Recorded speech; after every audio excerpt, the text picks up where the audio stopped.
First 6 months 1 year నేను ఎన్ని చెప్పినా కూడా కొంతమంది నమ్మొచ్చు నమ్మకపోవచ్చు. బట్ జనరల్గా ఒక మనిషి ఒక 5 నిమిషాలు మాట్లాడితే ఇంటర్వ్యూ చూస్తే మెజారిటీ ప్రజలు చెప్పగలరు ఇతనిలో నీతి నిజాయితీ ఉందా, లేకపోతే అబద్ధాలు చెప్తున్నాడా, ఎలక్షన్స్ గురించి చెప్తున్నాడా అనేది. అది ఒకటి క్లియర్. రెండోది నాకున్నటువంటి అంటే మీ బహుశా తెలియకపోవచ్చు నేను ఏంటి అమెరికాలో అనేది. నాకున్న సకల సౌకర్యాలకి నేను వచ్చి పొద్దున్నుంచి సాయంత్రం దాకా ఎండలో చెమటలో తిరగాల్సిన అవసరం ఏంటి అసలు?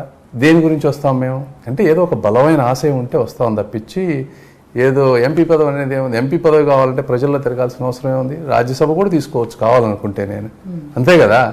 మరి రాజ్యసభ తీసుకోకుండా అందరూ నన్ను రాజ్యసభ తీసుకోమన్నా లేదు, నేనంటూ ప్రజాసేవ అంటూ చేస్తే జనంలో నుంచి రావాల్సిందే తప్పించి రాజ్యసభలో లేకపోతే నామినేటెడ్ పోస్టులో ఇలాంటి వాటి అన్నిటి గురించి నేను ఎప్పుడు ఆలోచించలేదు.